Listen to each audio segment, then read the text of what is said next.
लोग भारतीय न्याय संहिता की पूरी सीरीज कर रहे हैं।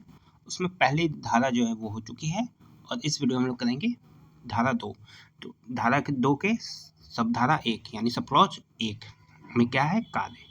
और ये करिए कि ये थोड़ी सी बड़ी धारा है, टोटल 35 शब्दों के अर्थ यहाँ पे पढ़ने हैं, तो ये ध्यान से पढ़िएगा। और इससे किसी भी परीक्षाओं में जे हो एपीओ हो कम से कम 1 से 2 क्वेश्चन तो आते ही आते हैं। तो काफ़ी सारी चीज़ें इसमें हैं, तो बहुत ध्यान से इस चीज़ को आप लोग देखिएगा। तो धारा 2 के सब क्लॉज 1 में क्या है कार्य वर्ग 1, ठीक है। तो वर्ग 1 जीव जंतु किसमें है, तो जीव जंतु है धारा 2 में। तो जीव जंतु से मानव से भिन्न कोई जीवित प्राणी अभिप्रेत है। तो इस पे भी ध्यान देना है कि जीव जंतु का की सही डिफिनेशन भी पूछ सकता है, क्योंकि क्या है तो मानव से भिन्न कोई भी जीवित प्राणी। शिशु क्या है, तो शिशु जो है 18 वर्ष की कम आयु का कोई व्यक्ति जो है वो शिशु कहलाता है। तो W1 क्या है वर्ग, ठीक है। वर्ग धारा 1 मतलब 2 के सब क्लॉज 1 में। जीव जंतु क्या है 2 के 2 में, ठीक है। शिशु क्या है 2 के 3 में। तो शिशु क्या है कि 18 वर्ष से कोई कम एज का हो तो उसको कहते हैं शिशु, ठीक है। चौथी जो धारा है सब क्लॉज 4 वो है कूटकरण। कूटकरण का सीधा संबंध ठगी से है। तो कूटकरण होता क्या है कि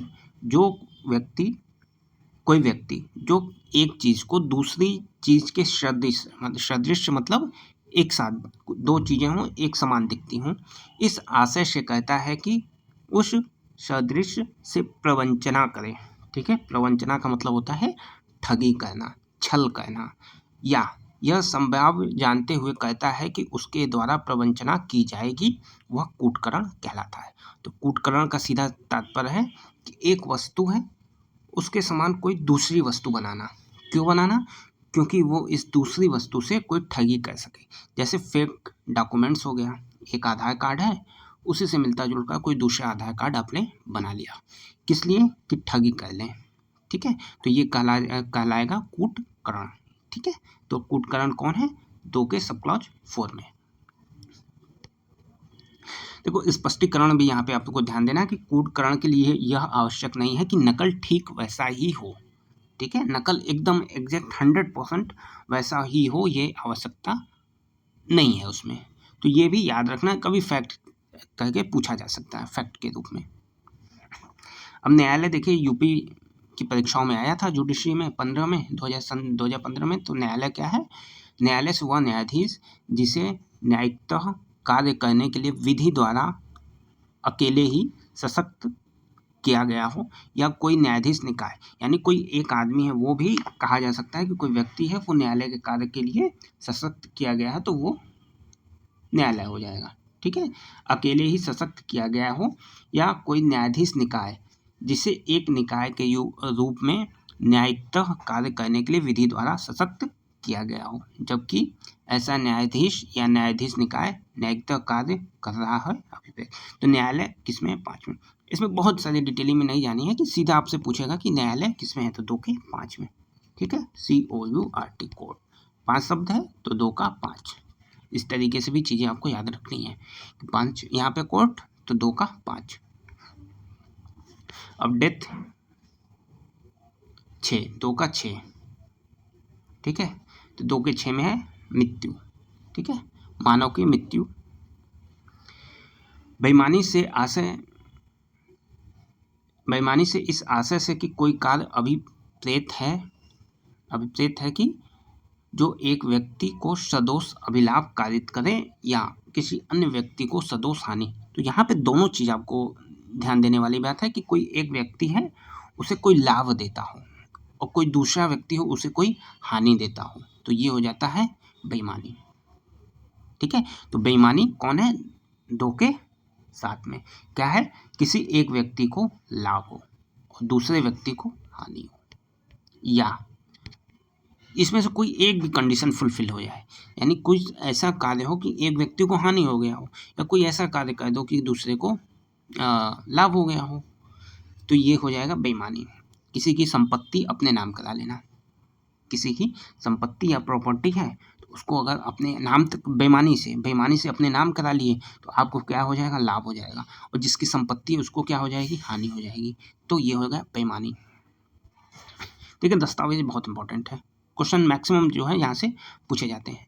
तो दस्तावेज से ऐसा विषय अभिप्रेत है जिसको किसी पदार्थ पर, किसी भी पदार्थ पे, ये याद रखना कि किसी पदार्थ पे अक्षर, अंक, चिन्ह, कौन कौन से आ गए, अक्षर, अंक, चिन्ह, ठीक है, अक्षर, अंक, चिन्ह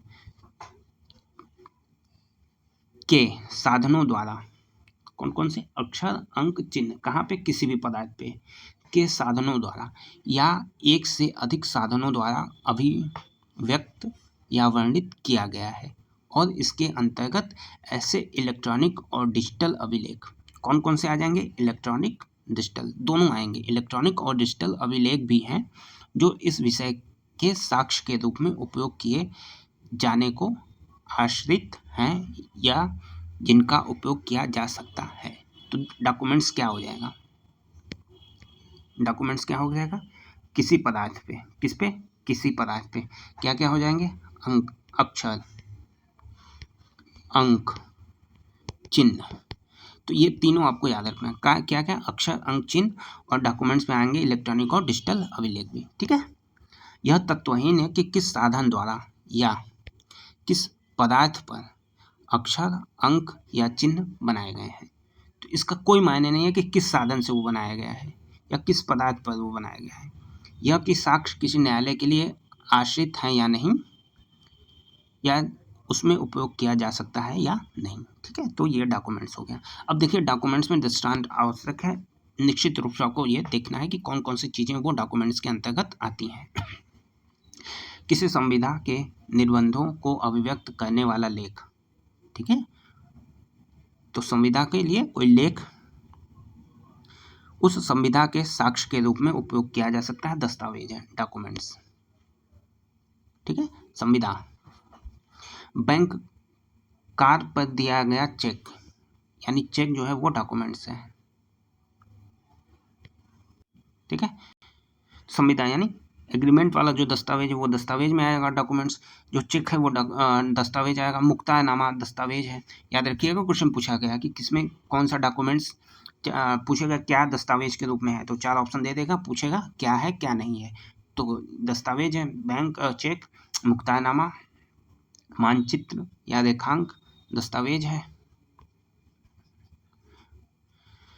ठीक है, स्पष्टीकरण 2 देख लीजिए, अक्षरों, अंकों या चिन्हों के द्वारा जो कुछ भी वाणिज्यिक या अन्य प्रथा के अनुसार अभिव्यक्त करने पर अभिव्यक्त होता है, इस धारा के अंतर्गत अक्षर चिन्ह के रूप में अभिव्यक्त हुआ समझा जाएगा। ठीक है, तो ये दस्तावेज में आ जाएगा।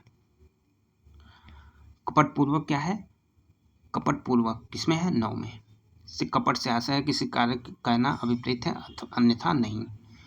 देखिए लिंग भी यहाँ पे इंपॉर्टेंट है। ठीक है, जेंडर, जेंडर किसमें है, 10, तो जेंडर G10, इस तरीके से याद रखिएगा, G10, G20 होता है ना, उसका आधा कर दीजिए, G10, यानी जेंडर लिंग क्या हो जाएगा, पुल्लिंग वाचक शब्द वह और उसके व्युत्पन्नों का प्रयोग किसी भी व्यक्ति के लिए किया जाता है, चाहे वह पुरुष हो या महिला हो या उभयलिंगी हो। बात समझ में आ रही है कि BNS की धारा 210 में जो लिंग की परिभाषा है उसमें कौन कौन से शामिल है, पुरुष, महिला, उभयलिंगी, ये तीनों शामिल हैं। ठीक है, मेल फीमेल और उभयलिंग, ये तीनों जो है यहाँ पे शामिल हैं, किसमें, लिंग में। चलिए इसमें 10 ही हम लोग रखते हैं, 2 का 10 तक हो गया है। नेक्स्ट हम लोग जो पढ़ेंगे वो नेक्स्ट पार्ट में पढ़ेंगे। वीडियो कैसी लगी आप लोग एक कमेंट जरूर करिएगा कि वीडियो कंटिन्यू किया जाए या नहीं, कमेंट आप जरूर करिए।